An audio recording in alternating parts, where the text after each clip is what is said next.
¿Qué parte no entendiste? El programa que te acerca a la información que buscas para sentirte bien, música y buena onda para escuchar y compartir. Martes, de 20 a 21 por la 90.7.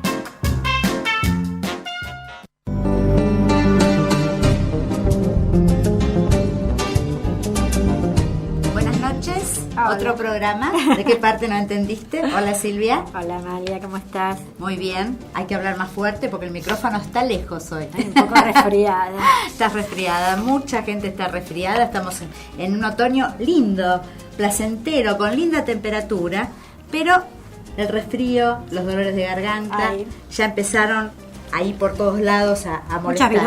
Muchas virosis. Chao, Javier, nos saluda Javier. Gracias, Javier, por ayudarnos acá con el micrófono. Y hola, Martín Mariño, nuestro operador técnico. ¿Cómo te va? Buenas noches. ¿Qué tal, Silvia? Muy bien. ¿Vemos las noticias de la semana? Dale. Una de las más importantes, después de 12 días de paro en la provincia de Buenos Aires, paro de los docentes, parece que están llegando a algún tipo de arreglo entre el gobierno bonaerense y el gremio de los docentes. Habíamos dicho la semana pasada que seguían con problemas. Parece ser que el gobierno ofrece al gremio adelantar la última cuota del aumento y reforzar la suba en los salarios más bajos de la escala. Así que bueno, ojalá se resuelva esta situación para que los chicos... ¿Vuelve a clases? Sí, todavía está difícil, pero este es el ofrecimiento y aparentemente habría algún tipo de flexibilidad del gremio docente para aceptar. Así que esperemos que sí. Con los precios congelados. ¿Qué tema el de los precios? Fui al supermercado y me asusté. Sí. Se congelaron para arriba. Congelaron para arriba. En realidad se han descongelado algunos precios y han congelado 500 productos de la canasta, pero que además de esos 500 hay muchos que están faltando ahora en los supermercados. Así que un problema que esperemos que se resuelva. Sí. No vamos a pedir que los precios bajen, porque nunca bajan los precios en este país, pero por lo menos que no sigan subiendo. Pero claro, que la industria... Y aquellos que se congelaron, que no falten y que se mantenga el congelamiento. Hoy se veían las góndolas vacías, hay desabastecimiento. Sí, es muy triste. Realmente la situación es triste. Espero que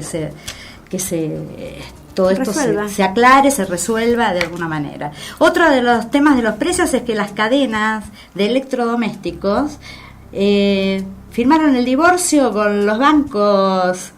Con los bancos parece 50 cuotas de cuotas va a haber, parece. Va a haber cuotas hasta 18, creo. Pero lo que no va a haber más, para aquellos que teníamos tarjeta de crédito, con algunos bancos teníamos un descuento importante en la compra. Al principio, que era un arreglo entre el banco y, bueno, eso se terminó, Silvia. A mí se me rompió el microondas hoy, así que comprarlo sin descuento ahora. Y vamos a ver en cuántas cuotas también. Así que bueno, por ese tema, el tema de los precios y del consumo viene esta semana en alza, me parece. Otro de los temas es que aquellos que les interesa y que están en el tema, hubo cambio de ministros. Se fue Garré, exactamente, se fue Garré y en su lugar asume Rossi y Puricelli a seguridad. ¿Y ella, la embajada? Ella se va como embajadora de Estados Unidos. Sí. Bueno, estos son los temas. Una buena gestión hizo Garré. Los temas más preponderantes de la semana. Muy bien. Y ahora vamos a presentar al invitado de hoy. ¡Qué gusto! Es un honor tener acá con nosotros al doctor Roberto Sivak.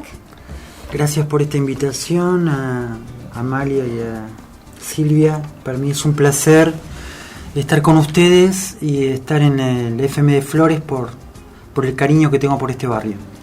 Pero vamos a presentarlo. Es un amigo, es hijo, esposo, padre, como pidió el que lo presentáramos, pero vamos a decir algunas cositas más. Hombre. Primero dijo el doctor. Hijo, esposo, padre. Y además, especialista en psiquiatría, psicoanalista, presidente del capítulo de estrés y trauma de la Asociación Argentina de Salud Mental, coordinador del equipo, ayúdame, de desastres. Estrés, trauma y psicosomática en el Hospital Álvarez. Miembro de la sección de intervención en desastres de la Asociación Mundial de Psiquiatría. y asesor del Ministerio de Desarrollo en la atención de los damnificados de Cromañón. ¿Está bien la presentación, doctor? Muy bien. Doctor, compañero, Estamos muchos diciendo... años, amigo. Para ustedes, Roberto. Roberto, hombre, hijo, esposo y padre. Me encantó la presentación del doctor. Así es. Y amigo. Que ya es bastante laburo. Todo eso es verdad, es bastante laburo. ¿Trae estrés? ¿Cómo? ¿Trae estrés? Por supuesto. No necesariamente negativo, pero por supuesto que trae estrés. Estamos empezando en el tema, entonces. Sí, Hay cómo un no. estrés positivo y otro negativo. Bueno, ¿Cómo definirías el estrés? Bueno, en primer lugar, el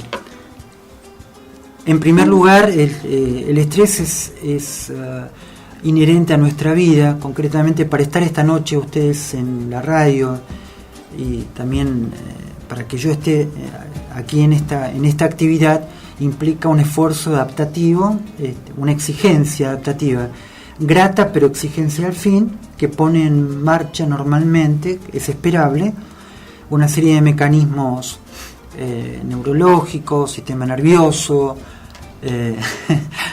a nivel cardiovascular, respiratorio, a nivel inmunológico, de modo tal de poder resolver esta situación de la mejor manera y que nos quede un balance grato, es decir, poder resolver esta situación de acuerdo a los objetivos esperados.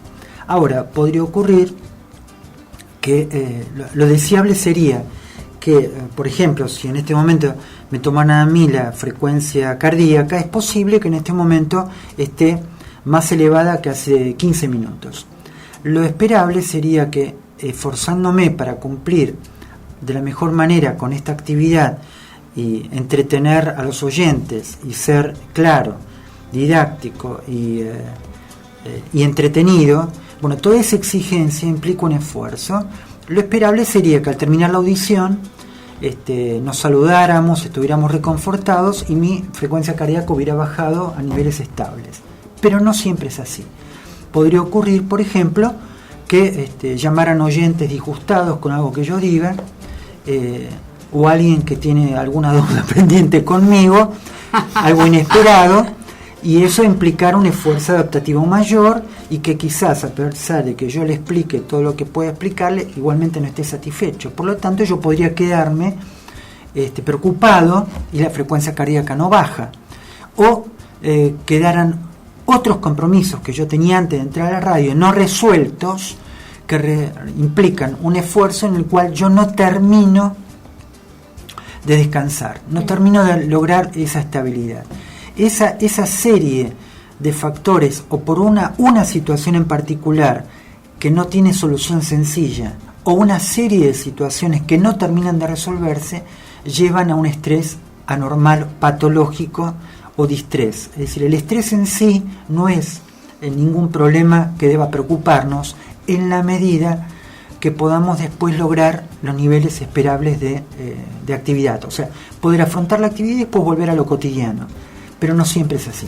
Es interesante lo que decís, porque vulgarmente tiene como una connotación negativa, ¿no? El estrés, ay, estás estresado, ¿no? Bueno, es cierto lo que decís, Silvia, pero no es del todo casual. En primer lugar, si sirve para entendernos, no está mal usar ese concepto de estrés. Pero lo interesante es que cuando yo le digo al otro, te veo estresado, es porque ya hay evidencia de síntomas o de un esfuerzo que ya se hace evidente para el otro. Y esto ya está representando un exceso de acuerdo a lo esperable. Y entonces, una de las dos, o la persona detecta que no se siente bien, entonces esa persona se siente estresada, o los demás lo ven estresado. Y pueden verlo irritable, enojado, apático, desconcentrado. Hay muchas otros Estos son síntomas. algunos de los síntomas del estrés. Eso era la pregunta que te quería hacer ahora. ¿Cuáles son los síntomas más notorios o más comunes del estrés? Y si a veces la persona que sufre el estrés no se da cuenta que está estresado, y si notan algún cambio, los familiares, los amigos. Bueno, esto es para que nos organicemos y podamos entenderlo mejor. Yo le diría de cabeza a los pies, lo que podría ocurrir primero es que se me pongan los pelos de punta. No, podría que se me erice el pelo. ¿Cómo los tengo yo? Muy bien, bárbaro, está muy bien. Bueno, sigamos. Podría haber transpiración, podría haber dolor de cabeza, podría haber desconcentración, podría haber olvidos, podría haber sequedad de boca, carrasperas, podría haber un aumento de la frecuencia respiratoria, agitación, podría haber taquicardia, percepción de o dolor en el pecho u opresión en el pecho, en los grados extremos, temblores, mareos,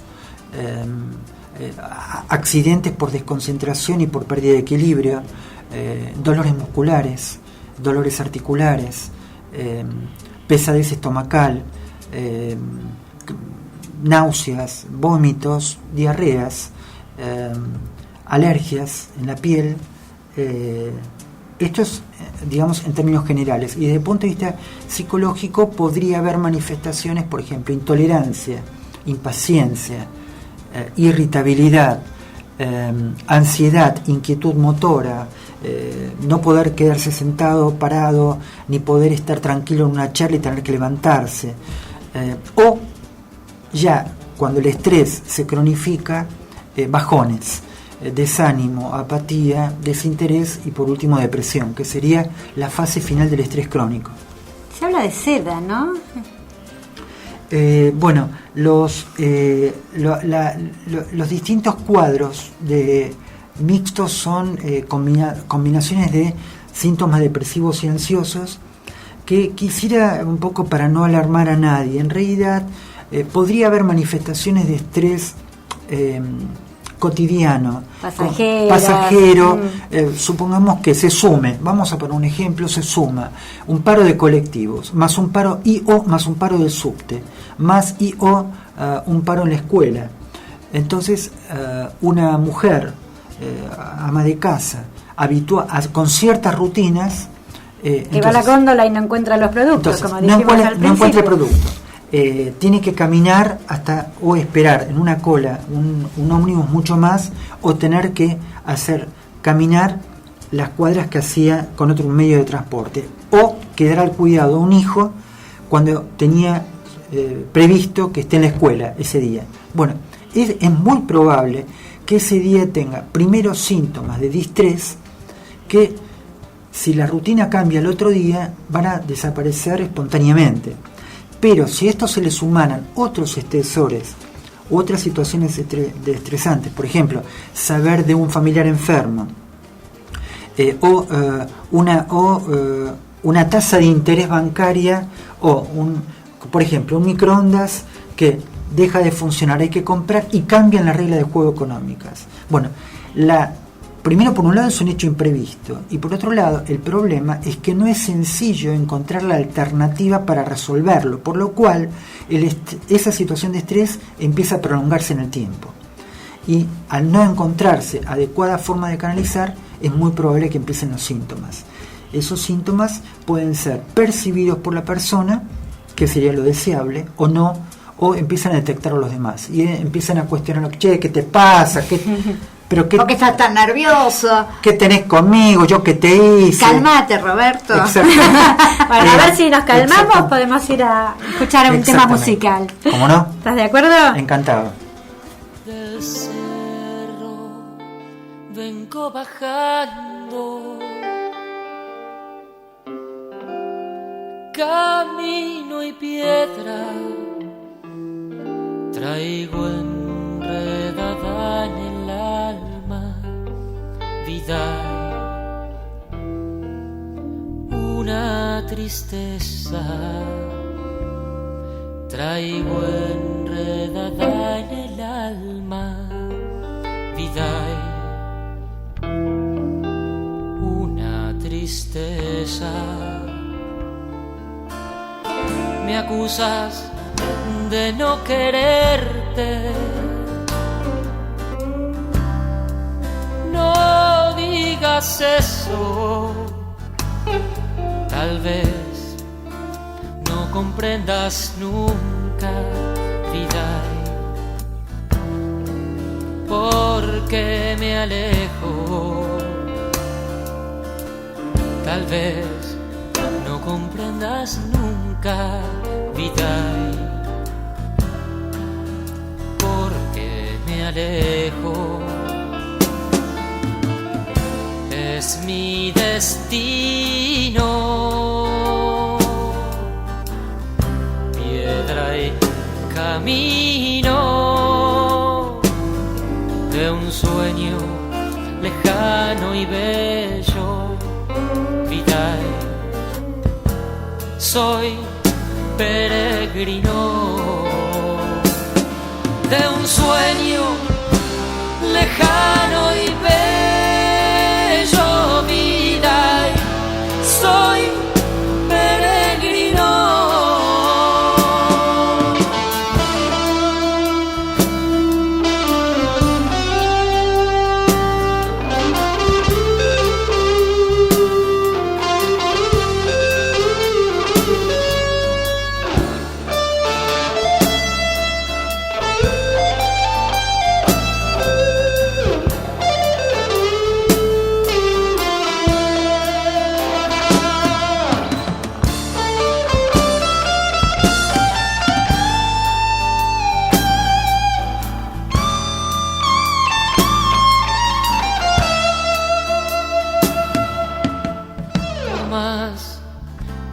Dicha busco,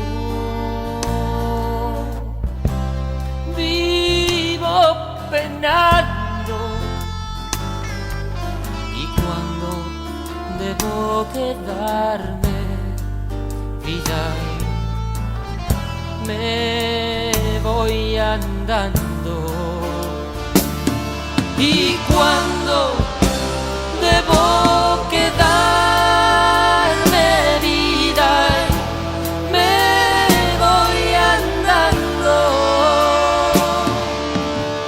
a veces soy como el río, llego cantando y sin que nadie lo sepa, vida, me voy llorando y sin que nadie lo sepa,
Estamos en el segundo bloque de ¿Qué parte no entendiste? Nuestras líneas telefónicas son 4139-5684 y 4139-5689. En el Facebook, ¿Qué parte no entendiste? Con signo de interrogación al final. Y en Twitter, ¿Qué parte no entendiste? Seguimos difundiendo bandas nuevas, conjuntos nuevos. Escuchamos recién La Sincopada, el tema es Piedra y Camino. La Sincopada es una banda de Gualeguaychú, Entre Ríos. Estamos difundiendo hoy. Cabe decir en este momento que aquellas bandas que quieran que difundamos su música y los lugares donde tocan para que los vayan a escuchar, se comuniquen con nosotros por mensaje privado del Facebook, ¿Qué parte no entendiste? Con signo de interrogación al final, y entonces nos pondremos en contacto rápidamente para poder poner su música al aire. Les contamos que se comunicó Eterna Vigilia, que pasamos 2 temas la semana anterior y van a estar tocando acá en vivo próximamente. Próximamente vamos a tener algunas bandas y algunas algunos cantautores en vivo. Así que buenísimo eso. Seguimos Roberto, entonces cuando con... el doctor Roberto Siva, cuando quiera venir a cantar y tocar algún instrumento, acá lo invitamos. Encantado. Hoy estamos entonces con el doctor Roberto Sivak, que además nos acabamos de enterar que en ese vasto currículum que tiene, que además no nombramos, hay publicados libros también, ¿no? Sobre alexitimia, uno, y el otro, Roberto. Estrés. Para que no se mareen los oyentes y que puedan, para que nadie pueda decir qué parte no entendió, yo voy a tratar de explicarlo. Es que a nosotros no nos molesta que nos diga qué parte no entendió. Nos puede llamar y preguntar otra vez, no hay ningún problema. Perfecto, cualquier cosa Roberto, que pregunten en qué parte no entendieron. Que esa es un poco la idea de nuestro programa, que Exacto. Sean los oyentes que nos interpelen a nosotros. Bueno, para hacerlo más fácil, el primer libro tuvo que ver se llamó Alexitimia, la dificultad para verbalizar afectos. Es decir, que si alguien quisiera preguntar, ¿qué es eso? Alexitimia es la dificultad para verbalizar afectos. ¿Cómo es más aguda? ¿Qué es eso? Alexitimia. Falta. Lexis, palabra.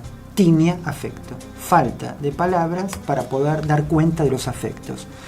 Ahora, ese fue el primer libro en el año 97 que tuvo que ver con el trabajo que hicimos durante varios años sobre la cierta predisposición de algunas personas a responder con el cuerpo frente a situaciones que los desorganizan o serias problemáticas conflictivas o de estrés o conflictos en los vínculos. Algunas personas tienen mayor capacidad para quejarse verbalmente, afrontar el problema con palabras e incluso resolverlo. Otras tienen dificultad, primero, para darse cuenta de lo que están sintiendo, segundo, para explicarlo con palabras, y eso les dificulta la vida de relación, pero el problema es que además los expone más a enfermarse. Es por eso, como nosotros trabajamos en psicosomática hace como 25 años, ese indicador, cierta dificultad para poder reconocer lo que se siente y expresarlo con palabras, aumenta el riesgo de enfermar ante situaciones de estrés. Y ese fue el tema del primer libro, que entre otras cosas, para que nos entendamos, tendría que ver con dos grandes problemas. Uno, es altamente probable que gente que haya padecido situaciones traumáticas, de estrés muy complicados, o grandes pérdidas, o situaciones de abuso, o violencia urbana, o abuso sexual, y hubieran vivido en familias donde no era común poder comunicarse con palabras, esas personas estarían más expuestas a responder físicamente, a enfermarse severamente ante situaciones de estrés. Además que les complica la vida en pareja también en muchos casos, y a las amistades, porque no logran entender del todo qué les está pasando, no pueden expresarlo adecuadamente. El otro problema es que habría ciertas patologías, por ejemplo, las adicciones, los trastornos de conducta alimentaria, la úlcera duodenal, entre otros, que están altamente relacionadas con indicadores altos de alexitimia. Es decir, que en síntesis, una mayor dificultad para expresar malestar o lo que se está sintiendo frente a algo que duele podría, por ejemplo, predisponer más a refugiarse en el alcohol o en las drogas frente a algo que duela, porque uno no alcanza ni a darse cuenta de lo que siente a veces, ni tampoco comunicarlo con palabras.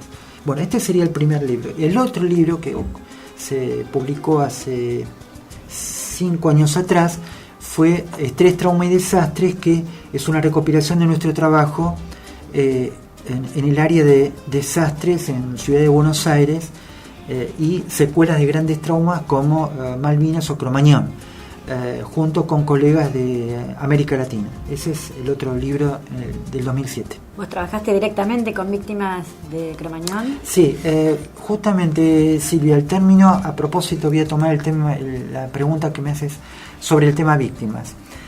Hay un tema delicado y controvertido, y es que nosotros, al trabajar en trauma y catástrofes, hay como una revisión de este concepto, para que nos entendamos.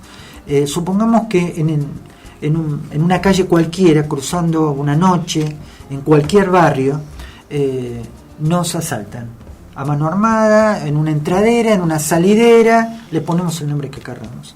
Bien, pero eso sería a nivel individual, o podemos hacerlo a nivel colectivo. De pronto, abruptamente, hay una tormenta que rompe todas las previsiones y se inunda una ciudad que nunca lo hubiéramos imaginado, ¿no? Que nunca lo hubiéramos imaginado. En los dos casos, en el primer caso hay otro ser humano que me asalta y que me agrede, ¿sí? Mucho peor sería una situación violenta en un familiar. Podríamos agregarlo en otro momento en situaciones de abuso, en violencia familiar. Pero en ese caso, tanto a nivel individual como colectivo, lo primero que tiene que quedar claro es que yo soy un damnificado de un hecho, damnificado dije. Y esto es una nueva visión del problema, porque en realidad primero yo tengo que objetivar que fui agredido por un hecho concreto. Es decir, que yo tengo derecho a reclamar ser atendido y ayudado porque he sido dañado. Hay un daño objetivable, es decir, hay una situación objetiva que habría provocado un daño. Ahora, ¿cuál es el tema de la víctima? En realidad, yo fui, por un lado, un damnificado desde el punto de vista legal, y a su vez pude haber tenido secuelas psicológicas o físicas, económicas o legales, que yo tendré que demostrar, que me dan un derecho. Mientras tanto yo soy damnificado. Ahora, el problema de la víctima es que a veces los medios de comunicación, hay un término popular que sería, bueno, fue víctima de un robo o fue víctima de cromañón. ¿Cuál es el riesgo de la palabra víctima? Que se estudia en el campo de la salud mental. Que el riesgo es que la víctima quede victimizada, es decir, que quede en un lugar pasivo, que se le tenga incluso hasta lástima, cuando en realidad nuestro trabajo es devolverle los derechos al damnificado para que logre volver a la vida cotidiana lo antes posible y que se haga activamente protagonista de su recuperación. Es a propósito que quería hacer esa diferenciación. Buenísimo. Muy interesante. Parece que da para seguir, ¿no? Sí, claro. sí. Nos está diciendo Martín que vayamos a un temita musical y después a la tanda, y volvemos después con el doctor Roberto Sivak.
Tus éxitos, disfrutalos.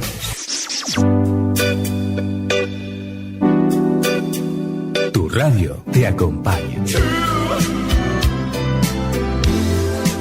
FM Flores 90.7. Espacio publicitario. Yancanelo. El verdadero sabor de la aceituna. Tu negocio depende de tu decisión. Radio FM Flores. Ventas @radiofmflores.net. Impresión offset y formularios continuos. Facturas, tarjetas, volantes, etiquetas, catálogos. Equipo gráfico. Calidad, cumplimiento, buen precio. Facturas estándar en 24 horas. Solicite precio por email a presupuestos@equipográfico.com.ar. Todos los viernes a las 17, escucha Buenos Aires Tecnológica, el programa de la Universidad Tecnológica Nacional, Regional Buenos Aires, que ofrece soluciones a las pymes. Buenos Aires Tecnológica, todos los viernes a las 17 por FM Flores.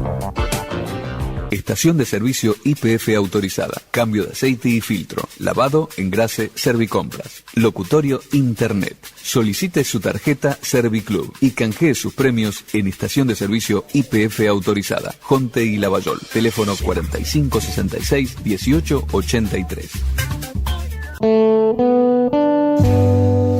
Todos los sábados a las 17, el mejor blues está en FM Flores.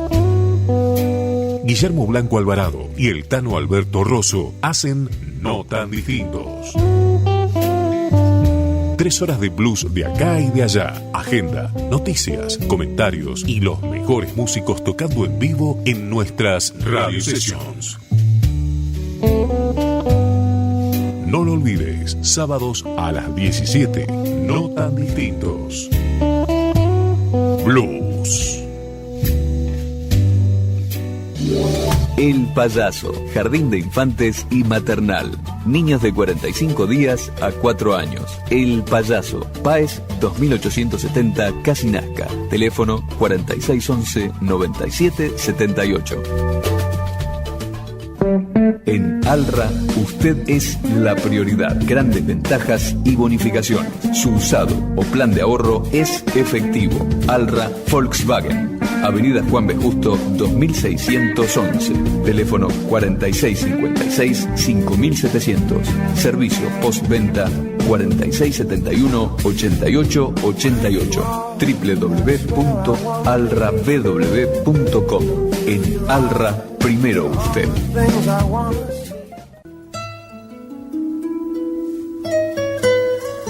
Fin de espacio publicitario.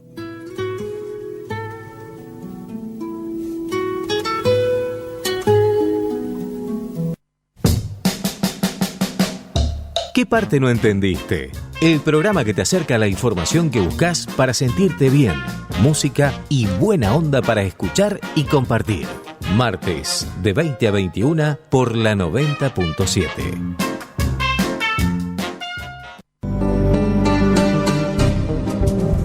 Empezamos el tercer bloque de ¿Qué parte no entendiste? Escuchamos recién Juana Zurduy. Seguimos entonces con La Sincopada, la banda gualeguaychense que estamos pasando hoy difundiendo. ¿Sí? Muy bien. Y seguimos con nuestro invitado de hoy, el doctor Roberto Sivak, psiquiatra, psicoanalista. Bueno, lo hemos presentado, pero volvemos a decir algunas de las cosas, ¿sí? 2 libros, Alexitimia, Estrés, Trauma y Desastres, coordinador del equipo de estrés postraumático del Hospital Álvarez y psicosomático, ¿verdad? Miembro de la sección de intervención en desastres de la Asociación Mundial de Psiquiatría, asesor del Ministerio de Desarrollo en la atención de los damnificados de Cromañón.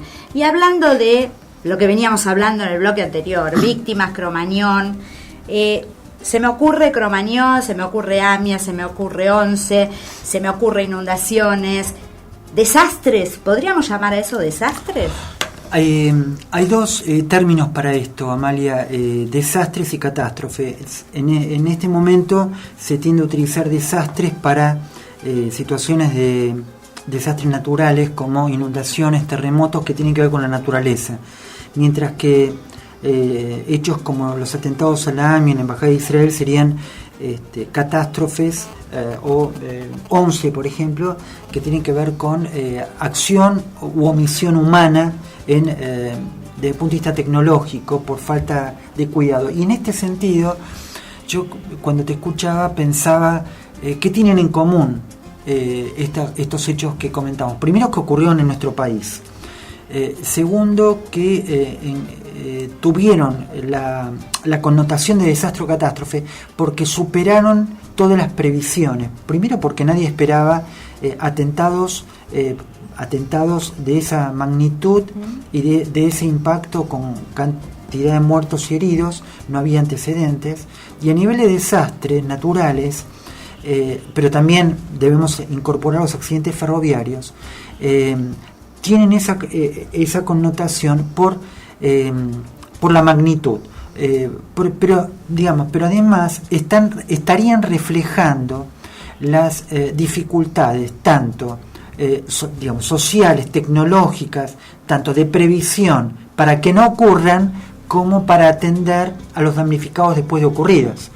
Y en ese sentido son un compromiso desde el punto de vista ético y político para el Estado y para la sociedad, seguir atendiendo a los sobrevivientes y a las familias en el corto o largo plazo. Y esto creo que es un tema central, pero no solamente en Argentina, empieza a ser un tema muy importante a nivel internacional.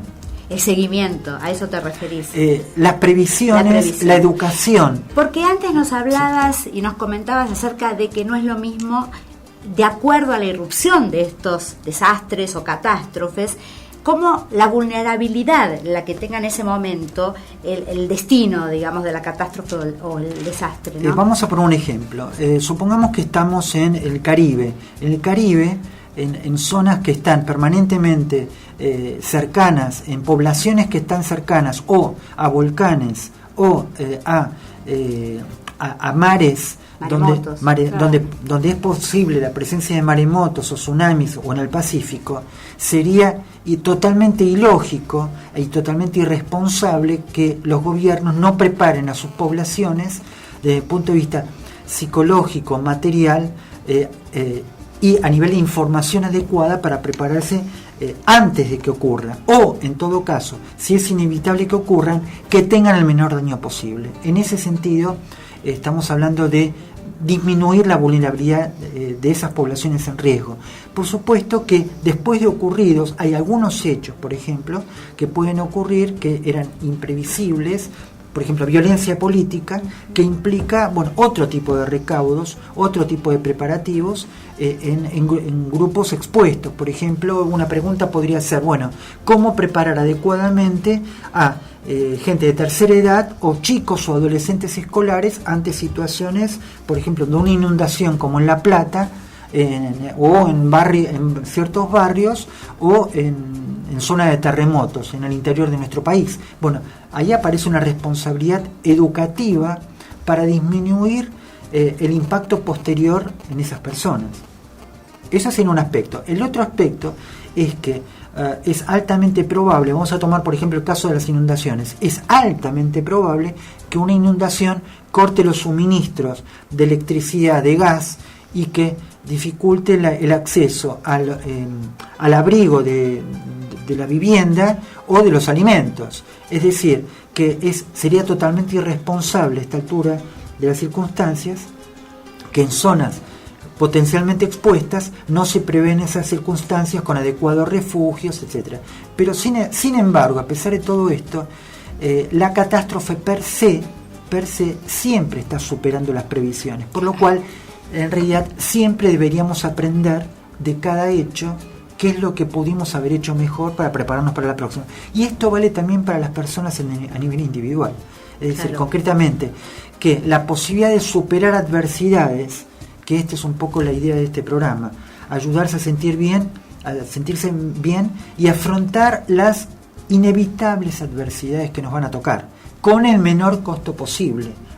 Esto implica, entre otras cosas, aprender, como charlábamos antes, de que en Cromañón muchos damnificados, que en ese caso era una población altamente vulnerable como eran adolescentes, la gran y la agradable sorpresa que tuvimos es que a pesar de muchos casos el grado de vulnerabilidad de tener familias disfuncionales a veces, o no tener obras sociales adecuadas o buena cobertura del todo adecuada, los propios adolescentes en los barrios tendieron a agruparse a partir de intereses comunes, o la música o el rock, recuperando la cultura barrial, hablando de Flores, digamos, lo genuino y lo valioso de la cultura comunitaria barrial, que en muchos casos se fue perdiendo con los años. Muy interesante, porque lo que estás trayendo es que no los nucleó Cromañón, digamos, a partir de Cromañón ellos, esto los se unió trágicamente, digamos,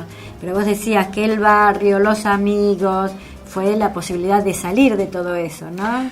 Bueno, ahí tenemos justamente lo interesante, exactamente. El problema el problema del concepto de estigma o de la víctima es, yo fui, por ejemplo, vieron cuando algunas personas podrían llegar a decir, bueno, yo soy una víctima de Cromañón, para un cachito, ¿no?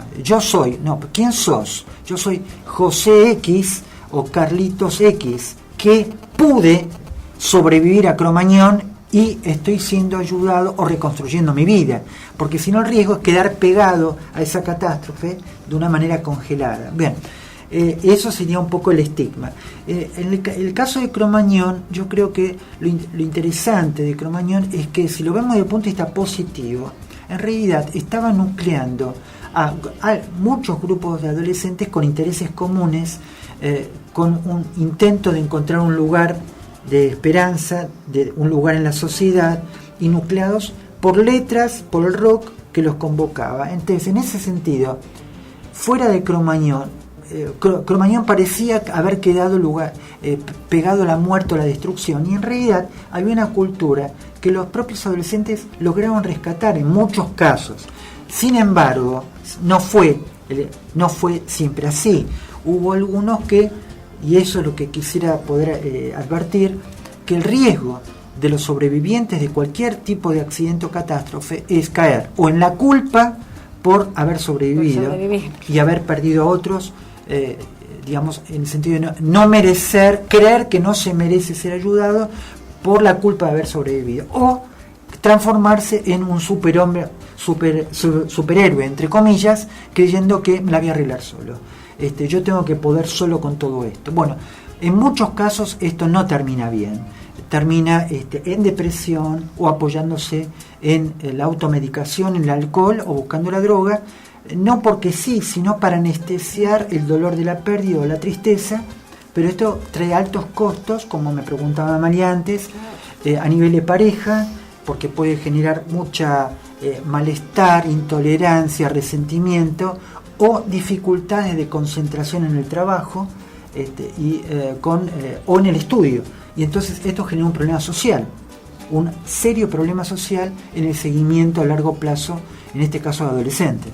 Yo pensaba en nuestro país, que lamentablemente tenemos tantos casos de violencia, de inseguridad en la calle, tanta gente asaltada, tanta gente víctima de la delincuencia. Y yo digo víctima de la delincuencia porque en algún momento formamos parte de un grupo que atendió víctimas de la delincuencia, el hospital, que creo que era uno de los primeros que se formaba en ese momento.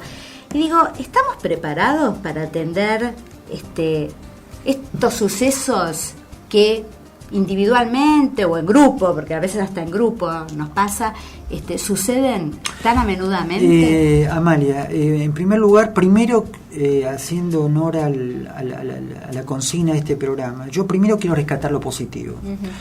Argentina tiene una tradición histórica de gran solidaridad espontánea, y de ni más ni menos, de gran solidaridad espontánea, pero tiene una gran tradición de una profunda desorganización y el menor interés por cumplir con las reglas y las leyes. Entonces se da una paradoja frente a las situaciones de violencia. Entonces es muy probable, no siempre ocurre, que la gente termine siendo ayudada por un vecino o por alguien ocasionalmente que se solidarizó en ese momento, o por por un voluntario que aparece en ese momento, pero esos esfuerzos nunca o muy pocas veces son organizados, planificados en el momento y no coordinados, y ni tampoco persisten en el tiempo, cosa que es propio de la cultura argentina. Entonces, ¿qué peor alternativa para el seguimiento de los damnificados de una catástrofe a largo plazo que los esfuerzos dispersos que corren habitualmente? Esto es a nivel internacional también.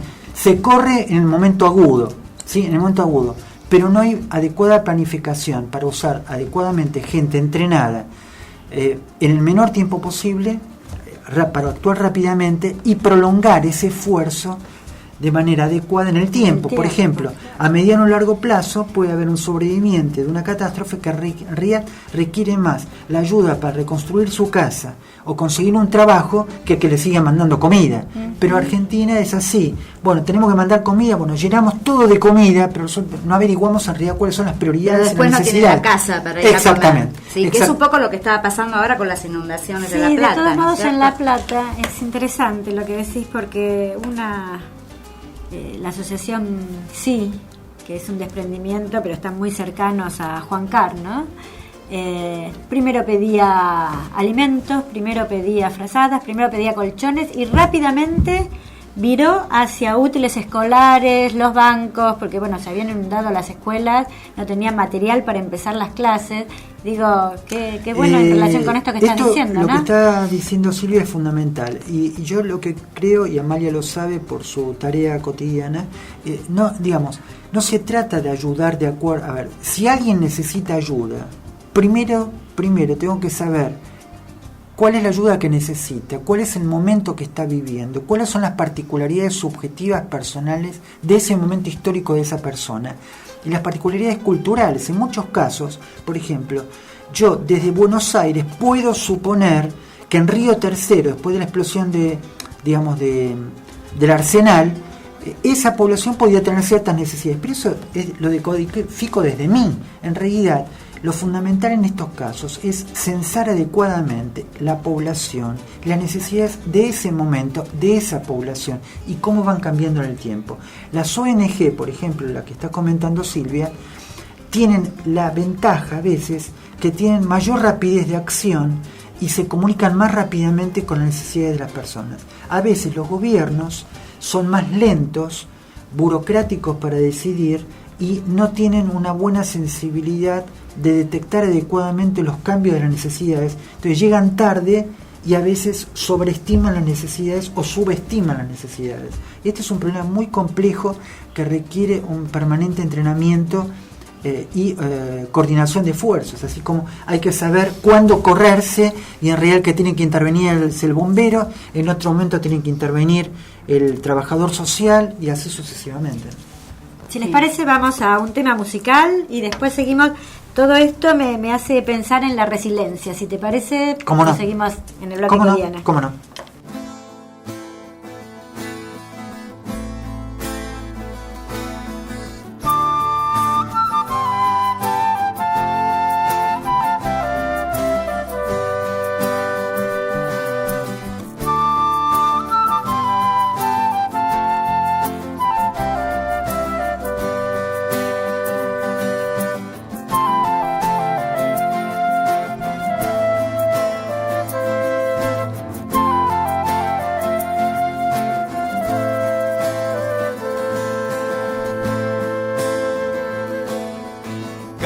Casi nada me resulta pasajero, todo pende de mis sueños y se acopla en mi espalda y así subo. Voy tranquilo en la colina de la vida. Nunca me creo en la cima o en la gloria, eso es un gran fantasma creado por generaciones pasadas. atascado en la colina de la vida.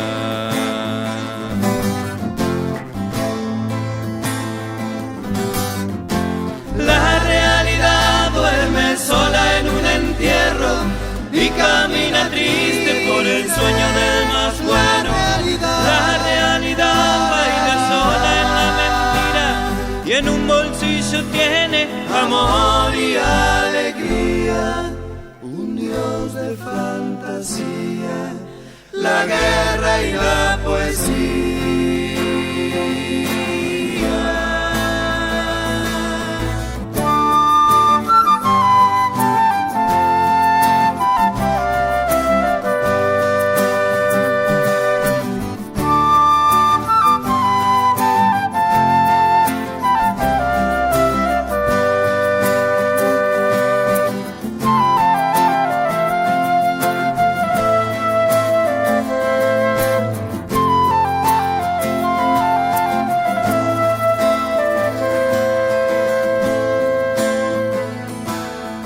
Tengo de todo para ver y creer, para odiar o no creer.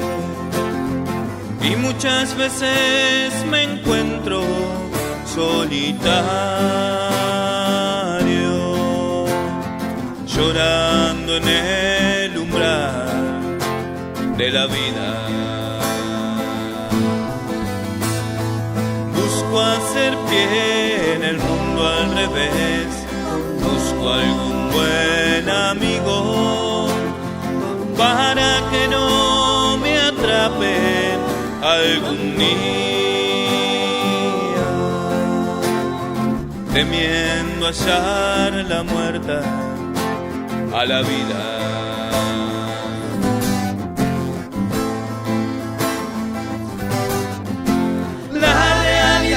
Duerme sola en un entierro y camina triste por el sueño del más bueno. La realidad baila sola en la mentira y en un bolsillo tiene amor y alegría. Un Dios de fantasía, la guerra y la poesía.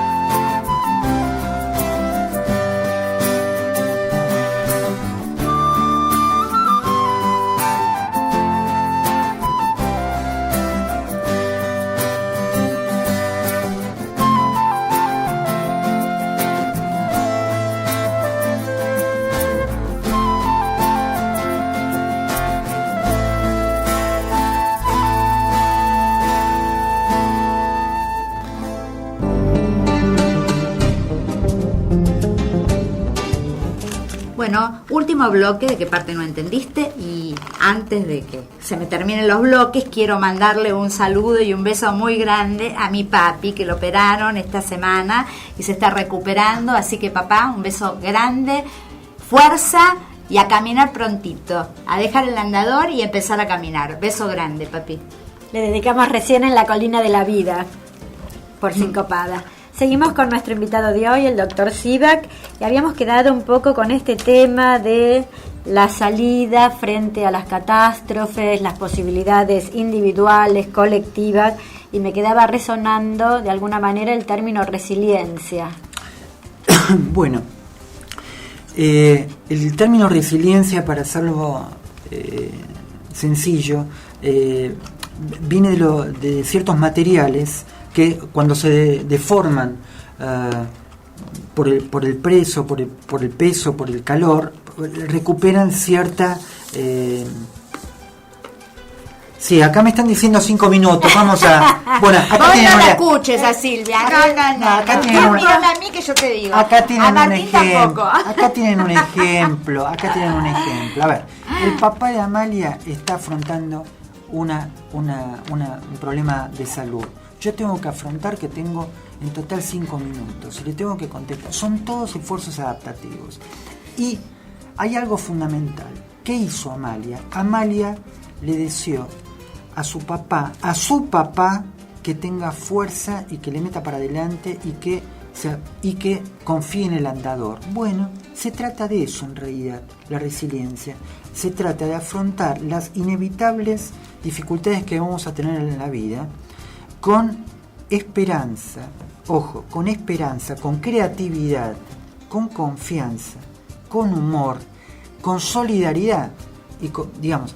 Y esto es muy interesante. En realidad, lo que se aprendió es que había comunidades que expuestas a situaciones de catástrofe y de mucha adversidad, lograban, incluso chicos o adolescentes, algunos sin padres, lograban seguir adelante. Entonces acá lo que estamos planteando, bueno, ¿y cómo lo lograban? Este era un problema sociológico y ahora se está profundizando la comprensión. ¿Por qué?